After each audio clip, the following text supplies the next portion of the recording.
நம்ம கானிக்ஸ் பத்தி படிச்சுட்டு இருக்கோம். கானிக்ஸ்ல 3 டைப் ஆஃப் கானிக் இருக்கு. பேரபோலா, எலிப்ஸ், ஹைப்பர்போலான்னு சொல்லியாச்சு. முதல்ல படிக்க போறது பேரபோலா பத்தி படிக்க போறோம். அதுக்கடுத்து எலிப்ஸ், அதுக்கடுத்து ஹைப்பர்போலா. மொத்த அனலிட்டிக்கல் ஜியோமெட்ரி அவ்வளவுதான்.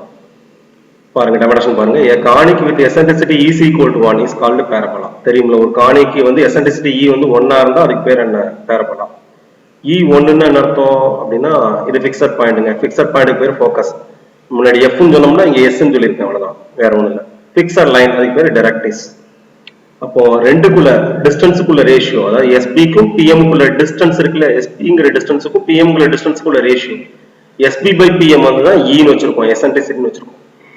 இந்த எஸ்பிக்கும் பிஎம்குள்ள ரேஷியோ இருக்கு இல்லையா, அதைத்தான் நம்ம ஈன்னு வச்சிருக்கோம். அந்த இ வந்து 1 இருக்கணும்.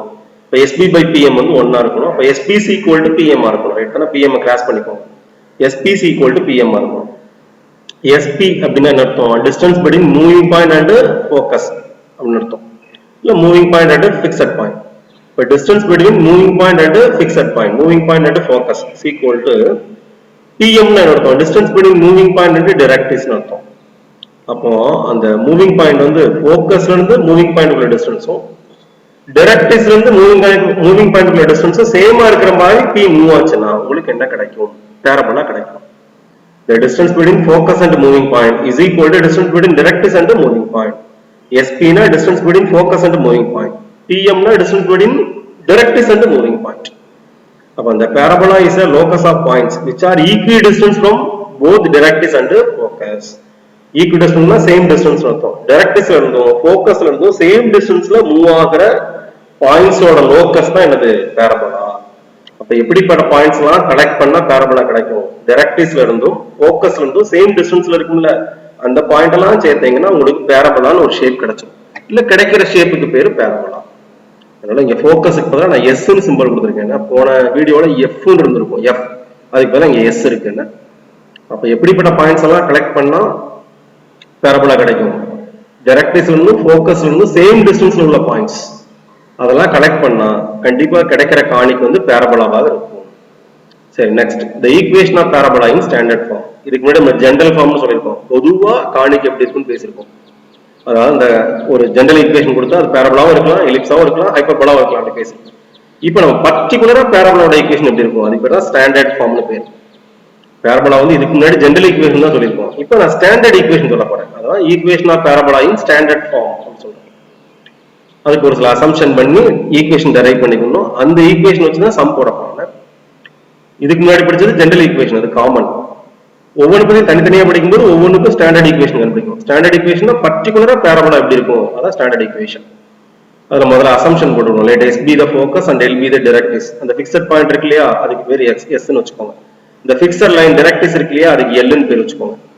Let P of X comma y be moving point. Moving பாயிண்டா பி ஆஃப் எக்ஸ் கமா ஒய்னு வச்சுக்கோங்க. இதெல்லாம் நம்ம வச்சதுதானே, அதெல்லாம் வச்சிருக்கோம். எஸ், இதுக்கு பேர் எல்னு வைக்க சொல்றேன். இது பி ஆஃப் எக்ஸ் கமா ஒய்னு வைக்க சொல்றேன்.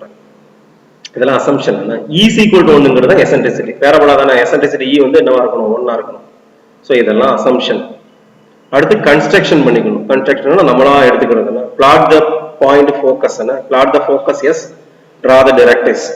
முதல்ல எஸ் பிளாட் பண்ணிக்கோங்க, டைரக்ட்ரிஸை வரைஞ்சுக்கோங்க, டைரக்ட்ரிஸ் எல் வரைஞ்சுக்கோங்க, எஸ் ஃபிக்ஸ் பண்ணிக்கோங்க. இதெல்லாம் கன்ஸ்ட்ரக்ஷனுங்க. கன்ஸ்ட்ரக்ஷன் நம்மளா கன்ஸ்ட்ரக்ட் பண்ணி வரையுதுன்னா draw a perpendicular SZ from Z to L. எஸ்இசட்னு ஒரு லைன் வரைய சொல்றாங்க. எஸ்ல இருந்து Z.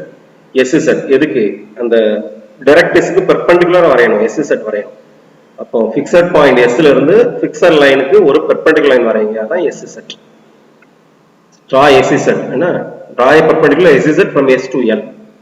Take SZ equal to 2a and treat it as என்ன எக்ஸ் ஆக்சிஸ். இந்த எஸ்இசட் இருக்கு இல்லையா, எஸ்இசட்டோட மொத்த லென்த் 2a ன்னு வச்சுக்கோங்க. அது எப்படி சார் 2a னா ஈவன் நம்பர் அப்படிலாம் கேட்டக்கூடாதுங்க. என்ன இங்க என்ன இருந்தாலும் அதை 2 டைம்ஸ் நினைச்சுக்கோங்க. என்ன சப்போஸ் இங்க 8 யூனிட்ஸ் இருக்குன்னா அதை 2 into 4 வச்சுக்கலாம். இங்க 7 யூனிட் இருக்குன்னா அதை 2 into 3.5 வச்சுக்கலாம்.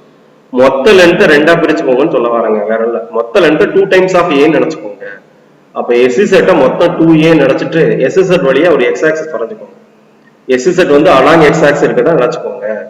அப்ப எஸ்இசட் வழியா என்ன வரைஞ்சுக்கலாம்? எக்ஸ் ஆக்சிஸ் வரைஞ்சுக்கலாம். அதான் எஸ்இசட் எக்ஸ் ஆக்சிஸா ட்ரீட் பண்ணிக்கோங்க.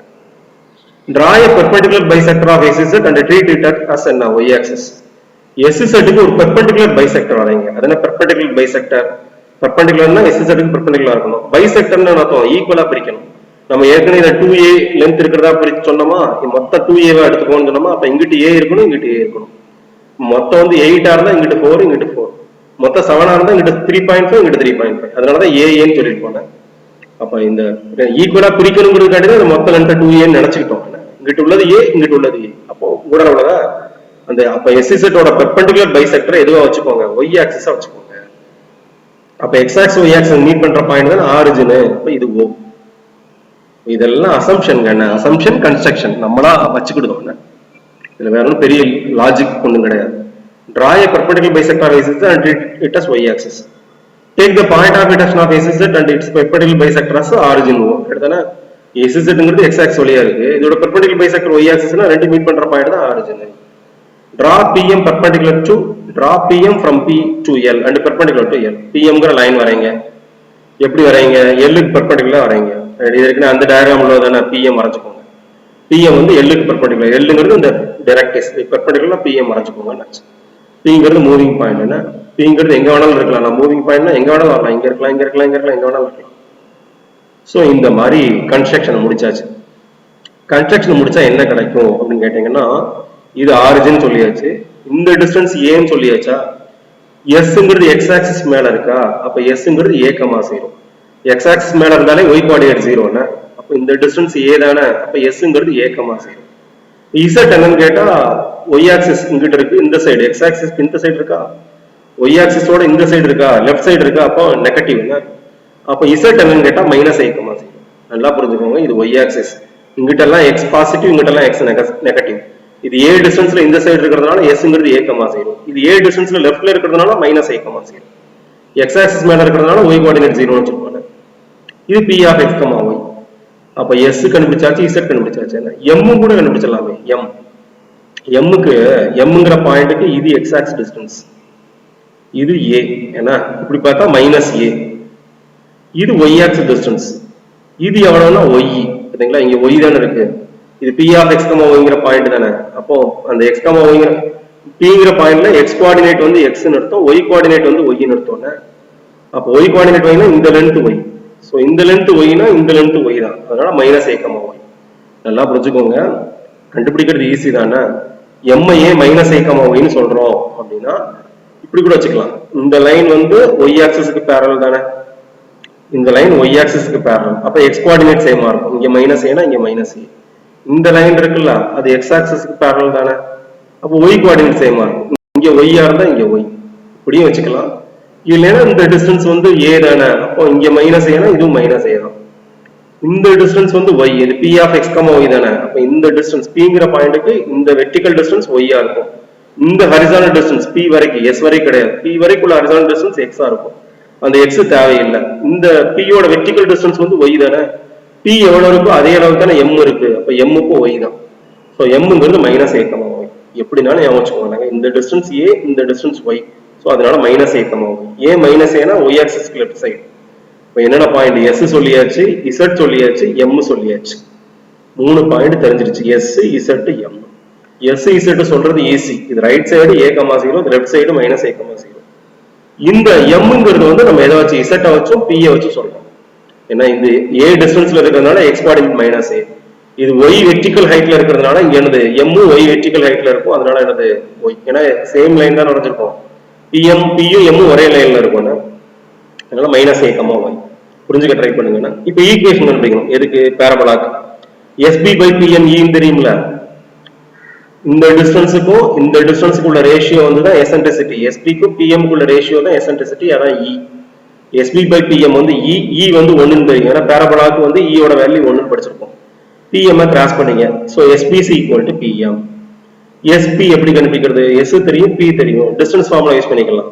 S க்கும் P க்குள்ள டிஸ்டன்ஸ்னா root of x minus a whole square plus y minus 0 whole square. root of x2 minus x1 whole square plus y2 minus y1 whole square. அந்த formula. PM க்கு distance கண்டுபிடிச்சலாமே. எப்படி? அதேதான், distance between 2 points. P க்கு M க்குள்ள distance வேணும்னா root of x minus of minus a the whole square plus y minus y the whole square. root of x2 minus x1 whole square plus y2 minus y1 whole square. இந்த point x2 y2 னு வெச்சுக்கோங்க. இந்த point x1 y1 னு வெச்சுக்கோங்க. PM கிடைச்சிரும். మరి ఇదే x2 y2 ఇదే x1 y1 వస్తా PS SP கிடைச்சுங்க. ரெண்டுக்குமே டிஸ்டன்ஸ் ஃபார்முலா தாங்க யூஸ் பண்ணிருக்கோம். x2 y2 பதிலா x, y. x1 y1 பதிலா a, 0 வச்சீங்கன்னா இந்த இது கிடைச்சிடும். Root of x minus a whole square plus y minus 0 whole square. அது மாதிரி x1 y1 பதிலா மைனஸ் a, y வச்சிட்டீங்கன்னா இந்த டிஸ்டன்ஸ் கிடைச்சிடும். Root of x minus of minus a whole square plus y minus y whole square. Distance formula தான் use பண்ணிருக்கேன். Root of x taking square on both sides போட்டாச்சு. ரெண்டு side square பண்ணுங்க. Square root போயிருமா? அப்ப x minus a whole square y minus 0 whole ஸ்கொயர்னா y square தானே. So x minus a whole square plus y square. இங்க square பண்ணீங்கன்னா square root போய் x plus a whole square. y minus yங்கிறது 0. நல்லா புரிஞ்சுக்கோங்க. SP-க்கும் டிஸ்டன்ஸ் ஃபார்முலா யூஸ் பண்ணிருக்கேன். PM-க்கு distance formula use பண்ணிருக்கேன். SP-க்கு டிஸ்டன்ஸ் ஃபார்முலா யூஸ் பண்ணோம்னா P-ங்கிற பாயிண்ட்டை x2 y2 வச்சுக்கணும். இதை x1 y1 வச்சுக்கணும். அப்ப root of x minus a whole square plus y minus 0 whole square இதான் SP. Root of x minus of minus a whole square அதாவது x plus a whole square plus y minus y whole square. இது வந்து PM. என்ன square பண்ணா square root போயிருது. So x minus a whole square plus y square. y minus 0னா y, so y square. x plus a whole square 0 square. 0 ஸ்கொயர்னா 0 தான். So இந்த 0 விட்டுறலாம். x minus a whole square na formula use பண்ணுங்க. a minus b the whole square. a squared na x squared. b squared na a squared. Minus 2 into a into b. Minus 2 into x into a. So minus 2ax. This is just like a minus b whole squared formula. a y squared அப்படி இருக்கு. இது a plus b whole squared formula. a squared na x squared. b squared na a squared na. b க்கு பதிலா a இருக்கிறத வச்சுக்கணும். 2ab na 2 into x into a na 2ax. ரெண்டு side காமனா உள்ளதை அடிச்சிடலாம். x squared அடிச்சுக்கலாம். and the x squared leftல வரும்போது ரைட்ல வரும்போது minus x squared ஆகி கேன்சல் ஆயிடும். a squared அடிச்சுக்கலாம். அப்ப இங்க இருக்கிறது minus 2ax plus y squared. இங்க இருக்கிறது plus 2ax. இந்த minus 2ax அப்படியே ரைட்ல கொண்டு வரோம். y squared is equal to இங்க y squared மட்டும் இருக்கும். minus 2ax ரைட்ல வந்துச்சுன்னா plus 2ax. ஆல்ரெடி ஒரு 2ax இருக்கா. so 2ax plus 2ax. y squared is equal to 4ax. இதான் ஸ்டாண்டர்ட் ஈக்குவேஷன் ஆஃப் பாராபோலா. அதுக்கு என்ன பண்ண வேண்டியிருக்கு, நம்ம சில பாயிண்ட்ஸ் அஸ்யூம் பண்ண வேண்டியிருக்கு, சில பாயிண்ட கன்ஸ்ட்ரக்ட் பண்ண வேண்டியிருக்கு, சில விஷயங்களை கன்ஸ்ட்ரக்ட் பண்ணிட்டு அதுக்கப்புறம் ஈக்குவேஷனை டெரைவ் பண்ணிக்கும். அப்ப அசம்ஷன், கன்ஸ்ட்ரக்ஷன், டயக்ராம், அப்புறம் ஃபைண்டிங் ஈக்குவேஷன். இதான் ஸ்டாண்டர்ட் ஈக்குவேஷன் கண்டுபிடிக்கிற மெத்தட். இது பாராபோலாவோட ஷேப் கிடையாதுங்க. என்ன பிங்கிற பாயிண்ட் மூவ் ஆனா கிடைக்கிறதுக்கு பேர் தான் பாராபோலா. ஏன்னா பிங்கிற பாயிண்ட் மூவ் ஆனோம்னா பாராபோலா கிடைக்கும். அது எப்படி இருக்கும் பாராபோலா, அதோட ப்ராப்பர்ட்டிஸ்னா என்னங்கிறது அடுத்த கிளாஸ்ல பார்ப்போம். இப்போதைக்கு பாராபோலாவோட ஸ்டாண்டர்ட் ஈக்குவேஷன் என்ன? y squared is equal to 4ax. இதான் ஸ்டாண்டர்ட் ஈக்குவேஷன் ஆஃப் பாராபோலா. இது மட்டும் தெரிஞ்சுக்கோங்க. இந்த பாராபோலா எப்படி இருக்கும், இதோட ப்ராப்பர்ட்டிஸ் என்னங்கறத நம்ம நாளைக்கு பார்த்துக்கலாம். ஹோம்வொர்க் பாருங்க. Derive the standard equation of parabola. இப்போ இந்த டெரைவ் பார்ட்ல இது எக்ஸாம்ல கேட்க போறது இல்ல, பட் தெரிஞ்சு வச்சுக்கோங்க. ஏன்னா இதே மாதிரி எலிப்ஸ் ஹைப்பர்போலாக்லாம் வரும். இது ஞாபகம் இருந்தா தான் அது சொல்லும்போது புரியும். அதனால இந்த ஸ்டாண்டர்ட் ஈக்குவேஷன் எதுல இருந்து, இந்த equation of parabola in standard form இருக்குல்ல, அசம்ப்ஷன், கன்ஸ்ட்ரக்ஷன் கொஞ்சம் மனப்பாடம் பண்ணிடுறீங்கன்னா இந்த டயக்ராம், ஃபைண்டிங் ஈக்குவேஷன், அதான் derive the standard equation of parabola. அப்புறம் identify the conic from the equation. 3 equation கொடுத்திருக்கேன். இதுல எது பாராபோலா, எது எலிப்ஸ், எது ஹைப்பர்போலான்னு சொல்லணும். a என்ன, b என்ன, c என்ன கண்டுபிடிச்சு b ஸ்கொயர் மைனஸ் 4ac கண்டுபிடிக்கணும்ல. எக்ஸாம்பிள் பார்த்தோம்ல அந்த model. b square minus 4ac is equal to 0 இருந்தா பாராபோலா, less than 0 இருந்தா எலிப்ஸ், greater than 0 இருந்தா ஹைப்பர்போலா. சோ கண்டுபிடிச்சு சொல்லுங்க. சோ இது ஈஸி தான். இந்த ஸ்டாண்டர்ட் ஈக்குவேஷன் மட்டும் படிச்சிடுங்க. இது ஈஸி தான். அந்த எக்ஸாம்பிள் செஞ்சோம்ல அந்த மாடலை செஞ்சிருங்க. Thank you.